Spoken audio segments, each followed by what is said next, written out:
Vinde, adoremos ao Senhor. Nós estamos fazendo a primeira experiência em tempo real. Então eu peço aos irmãos e irmãs que tenham paciência, porque é a nossa primeira vez e as expectativas às vezes são um pouco exageradas, né? Mas o que nós estamos fazendo é justamente para a glória do Senhor, não para a nossa própria glória. Você está convidado então a se preparar para este culto. Nós vamos cantar alguns cânticos e depois nós vamos passar para a meditação da Escritura. Enquanto nós cantamos também, nós pedimos, eu convido você a chamar outras pessoas para participar. Eu vou ler um texto inicialmente que fará parte, que nos convida justamente a participar do culto. É o Salmo 108, do verso 1 até o verso 5. Salmo 108. Firme está o meu coração, ó Deus. Cantarei e entoarei louvores de toda a minha alma. Despertai, saltério e harpa, quero acordar a alva, render-te-ei graças entre os povos, ó Senhor. Cantar-te-ei louvores entre as nações, porque acima do céu se eleva a tua misericórdia e a tua fidelidade para além das nuvens. Sê exaltado, ó Deus, acima dos céus, e em toda a terra esplenda a tua glória. Amém.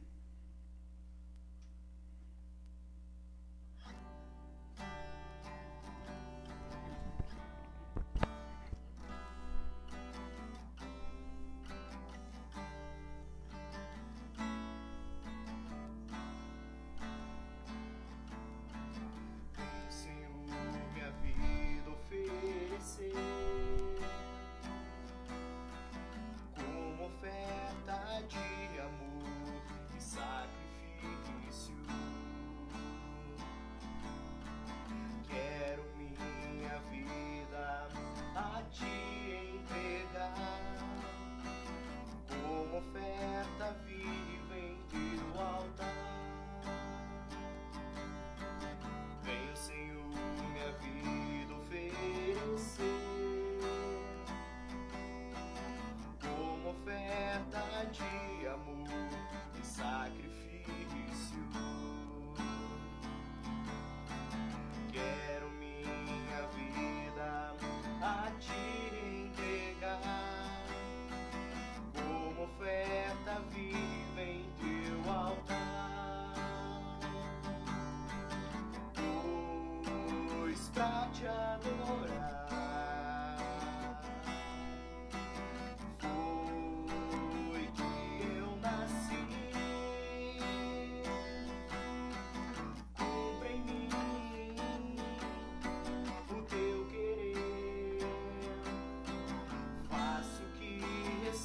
em teu coração,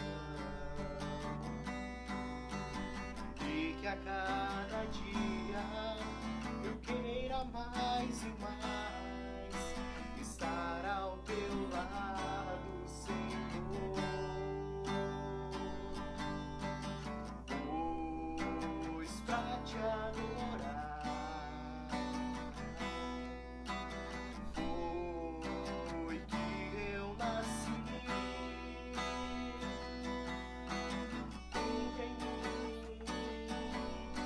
O teu querer, faço o que está em teu coração,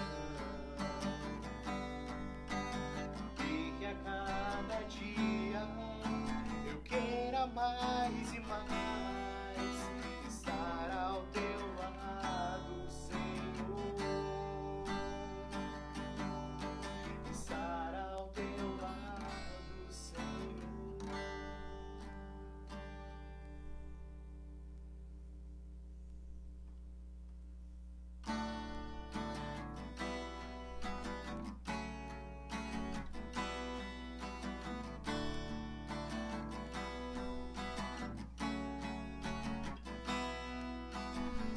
Bom é estarmos aqui louvando a Deus, podendo exaltar seu santo nome, tendo para isso tempo para louvarmos a Deus, um só amor, um só Espírito, tendo para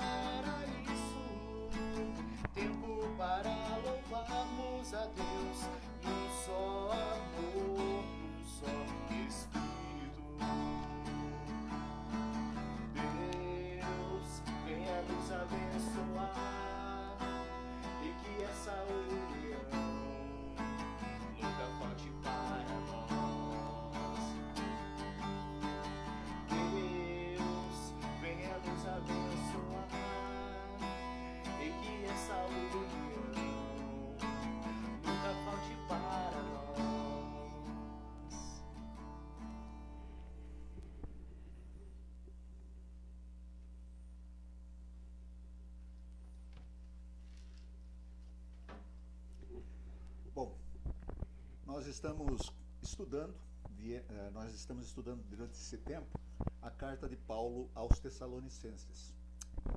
aos Colossenses. E nesta carta nós chegamos agora no capítulo 3, versículo 8 e 9. Nós já apresentamos o versículo 5 ao 7, que depois os irmãos e irmãs podem ver na página da igreja. Hoje nós vamos nos ocupar do versículo 8 e 9. Então, capítulo 3 de Colossenses, não é 1 Tessalonicenses, versículo 8 e 9. Agora, porém, despojai-vos igualmente de tudo isto: ira, indignação, maldade, maledicência, linguagem obscena do vosso falar. Não mintais uns aos outros, uma vez que vos despistes do velho homem com os seus feitos. Vamos fazer uma oração? Senhor nosso Deus, nós agradecemos por mais uma vez poder compartilhar a Tua palavra, refletir nela e ver as lições que o Senhor tem para nós. Rogamos que o Senhor esteja aplicando no nosso coração aquilo que provém do Senhor, a Tua santa palavra.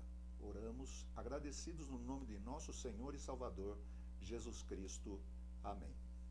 Uma das coisas que impressiona qualquer pessoa é quando nós conhecemos outra que realmente causa uma grande impressão na nossa vida. Eu creio que todos nós temos uma figura que faz parte da nossa história, que nós lembramos com muito carinho e como exemplo. Por exemplo, eu tenho um parente que já é falecido e que até hoje eu lembro, desde quando criança, das palavras, da sabedoria, da humildade desse homem. Ele era da minha família. Ele faleceu de uma maneira muito terrível, foi um acidente, mas era uma pessoa tão simples e que a sua simplicidade e o seu modo de falar também impressionava quem escutava. As pessoas tinham nele, vamos dizer assim, um pedacinho do céu, um pouquinho daquilo que a gente vai e deve receber na nossa vida pós-morte, no sentido de saber como é que nós devemos nos comportar uns com os outros. Então nós sempre temos alguém que nos chama a atenção. O apóstolo Paulo trabalha com essas coisas, com modelos. Isso não é ruim, imitar um bom modelo. O filho imita o pai imita o avô, e assim por diante. E aqui nós temos o apóstolo Paulo trabalhando nesse texto sobre exortação. E a palavra exortação, que é a palavra que nós temos, a palavra técnica, parênese, significa motivação, significa aconselhar, a mudar de vida. E Paulo está fazendo uma lista de vícios. Por enquanto, é uma lista de vícios. Depois ele vai passar para uma lista de virtudes. Esta lista de vícios tem como base a nova vida que nós assumimos em Cristo Jesus. Todo cristão é chamado para isto. E o apóstolo Paulo faz essas injunções usando sempre o verbo no imperativo. Este texto aqui também tem um verbo no imperativo. Então ele diz assim: agora, porém, despojai-vos. Esse é o verbo que vai organizar todas essas outras coisas que vão aparecer aqui. Todos os outros elementos. Despojai-vos não é uma fase vamos dizer, não é uma atitude que está em progresso, que nós fazemos continuamente, demoradamente. Não. É de uma vez por todas. Ou seja, você elimina de uma vez por todas como se fosse uma amputação. Amputai-vos isso da vossa vida. Então ele vai apresentar quais são essas coisas que também nós devemos amputar. Inicialmente ele já havia dito sobre práticas da área da sexualidade. Agora, práticas distorcidas, perversas. Agora ele vai falar de práticas do linguajar. Então veja bem, passa do corpo e agora para a fala. O ser humano tem essa característica, a comunicação, a fala. Deus cria o mundo, Deus faz acontecer pela palavra. Então a palavra de Deus é santa. Essa é uma característica muito importante. E aqui nós temos pecados ou vícios, como era na linguagem antiga, da língua, do linguajar. O primeiro é ira. Ira. A palavra ira aqui significa fúria, quando a pessoa perde as estribeiras e fala o que depois ela vai dizer, eu não queria dizer isto. Aí nós temos um probleminha. Muitas pessoas que dizem isso, na verdade queriam dizer isso, só não tinham coragem.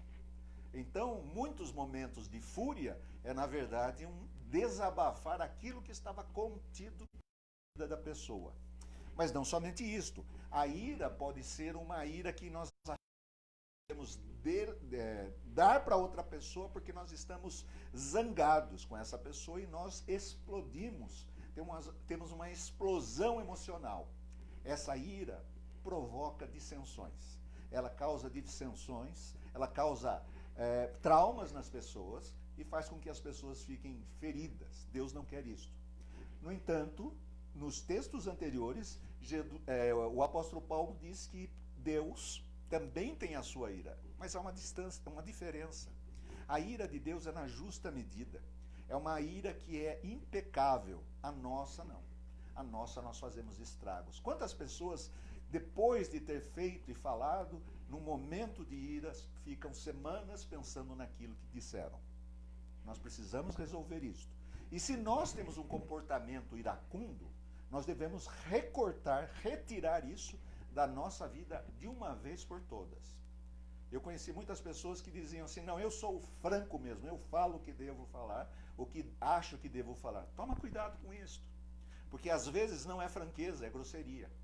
Grosseria significa ira. Você pode ser franco sem explodir com ninguém. Nós podemos ser francos sem ter esses acessos de fúria. Então o apóstolo Paulo está dizendo justamente isso. Não deixe a ira. Tanto é que em Efésios ele vai dizer, não dai lugar à ira. Né? Ou se der lugar à ira, não deixe ela se pôr, que o sol se ponha sobre a vossa ira. Então essa é a primeira coisa, cuidar com as nossas irritações, com as nossas iras, com as nossas fúrias. A segunda coisa que aparece aqui é indignação. Indignação. A indignação, ela tem em certo sentido uma relação com a inveja. A indignação, de acordo com um autor que estuda ética, diz o seguinte: a inveja é fruto da indignação. E a indignação relaciona-se com a inveja. Por quê?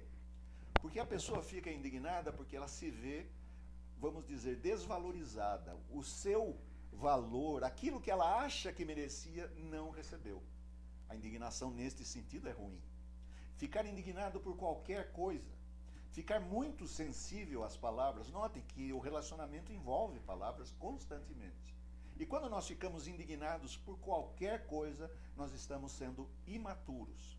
O apóstolo Paulo sabe que a igreja não é uma igreja perfeita, mas ela deve caminhar para a glória do Senhor e procurar ser perfeita. Todas essas coisas se relacionam com a vida em comunidade, mas também para fora. Então, quando ele diz que nós devemos nos livrar da indignação, é porque a indignação, muitas vezes, ela não é justa. Ela é uma indignação que é provocada pela inveja. E a inveja é querer aquilo que o outro tem e não temos. Então a indignação se relaciona muito claramente com a inveja. Devemos tirar isso da nossa vida. Eu vou colocar de uma outra maneira. Já ouviram falar, você já ouviu falar de eu não levo desaforo para casa. Pois bem, você deve levar desaforo para casa. Porque nós somos cristãos e o cristão é aquele que dá a outra face. E aqui eu chamo a atenção para aqueles que têm páginas no Facebook. E eu acho que não somente eu, muitas pessoas ficam assim, surpresas de ver quanta indignação são colocadas, postadas ali. Pessoas agredindo outras pessoas com palavras. E eu pergunto, cadê o nosso compromisso cristão? Aonde vai? Nós temos que tomar cuidado com aquilo que escrevemos nesses lugares. Porque isto é público e as pessoas vão ficar sabendo disto. Então a indignação tem que ser nos seus limites. Assim. O apóstolo Paulo está falando de maneira bastante generalizada para que sejamos sábios neste sentido. Então tome cuidado com isso. Tome cuidado com isso. Proponha no seu coração, na dependência do Espírito Santo, e eu também quero propor isso, eu proponho no meu coração, me livrar da indignação. Porque há três coisas. Há um ditado chinês que diz assim, que o sábio discute ideias. O médio discute fatos e o medíocre discute pessoas. Então, se você quer discutir ideias, discuta ideias, mas não ataque as pessoas. Discuta fatos, mas não ataque as pessoas. Há uma distinção. Nesse tempo que nós estamos vivendo, há muita ofensa. E essas ofensas visam destruir as outras pessoas. Se você é um bom debatedor, preserve-se nas ideias.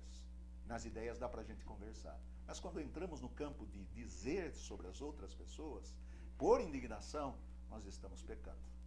A outra palavra que vai aparecer aqui, outro vício, isso é vício, é a maldade. A palavra maldade aqui tem sentido de atos ruins, aquele planejar. E nós poderíamos colocar de uma outra maneira, apesar de ter sido traduzida diferentemente no texto acima. Malícia. Mas não malícia em termos sexuais. Malícia do sujeito elaborar um plano em relação a outra pessoa. É a pessoa que projeta, planeja como é que faz, como fará para aquela outra cair em erro. Ou seja, é alguma coisa assim que venha da nossa vontade, do nosso querer, do nosso planejamento. Maldade. Isso daí gera as outras coisas que eu falei anteriormente, mas também gera as que vêm posteriormente. A maldade, a vontade, se chama má fé. Fazer coisas que visam prejudicar as outras pessoas. Quando fazem, por exemplo, perguntas capciosas. Quando nós falamos de maneira capciosa e cínica, muitas vezes nós estamos sendo maldosos. Por isso também o apóstolo Paulo diz: despojai-vos disso. Depois, ainda nesse campo semântico da linguagem, vem maledicência. Maledicência. E aqui vale dizer que é muito comum isso daí. A maledicência. Certo pastor disse assim, dos pecados da igreja evangélica comuns é a maledicência. A maledicência. E a maledicência significa, é o contrário de bem dizer. Você tem mal dizer e bem dizer. Tiago tem umas palavras bem duras com isso. Como é que você louva a Deus e depois maldiz a imagem de Deus, que é o ser humano? A maledicência visa o prestígio, visa a dignidade do outro. Você quer manchar a dignidade do outro. Na verdade, isso é jogo sujo. Quando nós olhamos para uma pessoa e falamos sobre ela, na verdade, o nosso coração está sendo alimentado. Notem, é diferente daqueles pecados sexuais que foram listados acima. Há pessoas que têm prazer em maledicência e estão na comunidade evangélica, na comunidade cristã, e ninguém fala nada disso. Eu nunca vi uma pessoa ser disciplinada, chamada a atenção, porque ela fala mal dos outros. A maledicência corrói. Há um ditado que diz assim, quando você fala mal de uma pessoa, é como você subir numa torre de igreja, pegar um travesseiro cheio de penas, abrir esse travesseiro e jogar as penas para o ar. Tentar desfazer a maledicência é como tentar pegar essas penas e pôr de volta no travesseiro. Em outras palavras, o mal que a maledicência faz é muito grande. As pessoas perdem o seu prestígio, a sua dignidade, porque nós fazemos isto. E quanto nós temos presenciado disto? Quebras de reputações por maledicência, não são verdadeiras. Até você ver, provar que era um erro, que era uma mentira, já foi. A pessoa já está manchada pela maledicência. Então lembre-se, quando nós falamos mal da pessoa, estamos falando mal da imagem e semelhança de Deus. E isso não combina com cristão algum. Não combina com o ser humano, muito menos com o cristão comprometido. Aí ele passa para uma outra palavra, uma outra expressão, que ainda é da linguagem, é do falar, linguagem obscena do vosso falar. A palavra que está atrás de linguagem obscena é blasfêmia. Blasfêmia. No inglês isso é muito claro. Quando a pessoa fala algum palavrão, ela está blasfemando. Há pessoas que usam cada vírgula um palavrão, um xingamento. E os xingamentos geralmente têm a ver com a honra das outras pessoas. Podem ver. Os xingamentos têm a ver com a área da sexualidade. É um rebaixamento da sexualidade. Então, palavrões não são para estar na palavra, na boca do cristão. Porque o palavrão, no texto bíblico, significa palavra podre. Palavra podre. Mas não se limita só à palavra podre. Nós podemos alargar isto daqui e podemos dizer que essa linguagem tem a ver com uma linguagem destrutiva. Você pode não falar palavrão, mas ao mesmo tempo a sua linguagem, a minha linguagem, é uma linguagem destrutiva. Vou dar um exemplo muito simples. Eu estou conversando com uma pessoa e ela está falando bem de alguém, seja um evangélico, seja um cristão, seja quem for. Ela diz, olha, aquela pessoa me impressiona, que pessoa boa. E eu tenho ciúmes dela, digamos. Daí eu disse, é verdade, é uma pessoa boa. Mas a pessoa diz, mas o quê? Não é nada.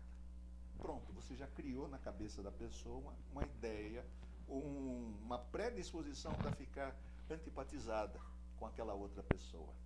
Entende como nós podemos ser maliciosos no falar? Então isso é uma coisa que nós temos que recortar e tirar da nossa vida. Conta-se que Tancredo Neves, uma vez, políticos, vocês sabem como é a vida política, né? A ciência política não explica a vida política, ela explica só os fatos. Mas, por exemplo, Tancredo Neves foi questionado por um homem que tinha uma coisa que seria a favor do Tancredo Neves. Isso no tempo que ele foi primeiro-ministro do Brasil. Essa pessoa disse, senhor Tancredo, o senhor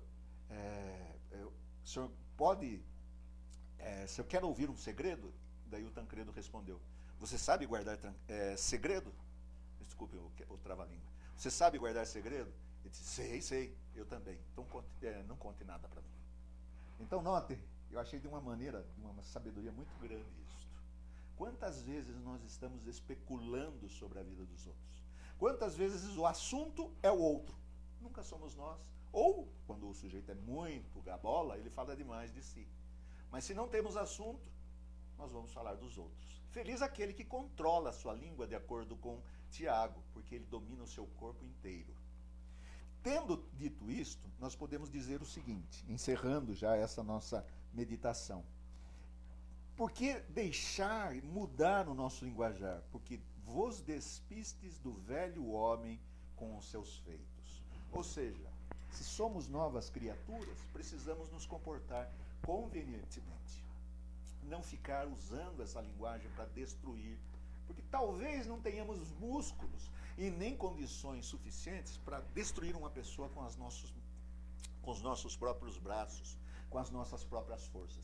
Mas com a língua, nós acabamos com honra, acabamos com reputações, destruímos pessoas. Muitas pessoas ficam melancólicas, tristes, deprimidas, porque alguém soltou uma palavra mal colocada. Agora, por outro lado, nós devemos também lembrar que as pessoas podem falar mal da gente. E se falar, lembre-se, ao Senhor compete julgá-las. Essa palavra é para ser refletida constantemente. Esse versículo eu chamaria você para olhar a semana toda e ver que esta é a maneira prudente que nós devemos andar. Voltando àquela ilustração inicial, quando eu falei daquela pessoa que me inspirava, ela tinha essa característica, era uma pessoa que media as palavras. Geralmente ela pensava antes de falar, não falava antes de pensar. Era uma pessoa que refletia na sua vida o linguajar de Cristo Jesus. Cuidemos, portanto, da maneira como nós falamos. Vamos orar? Senhor nosso Deus, agradecemos este momento de reflexão e rogamos que o Senhor nos abençoe com a Tua Santa Palavra, com a Tua presença santa pelo Espírito Santo e que sejamos renovados na nossa vida e que respeitemos o nosso próximo, seja da nossa mesma fé ou de outra, ou até aquele que não crê, aquele que tem costumes diferentes, que sejamos cuidadosos com o que falamos, porque isto reflete a imagem de Jesus Cristo na nossa vida e respeitamos o outro ser humano como imagem e semelhança do Senhor. Oramos agradecidos em nome de Jesus. Amém.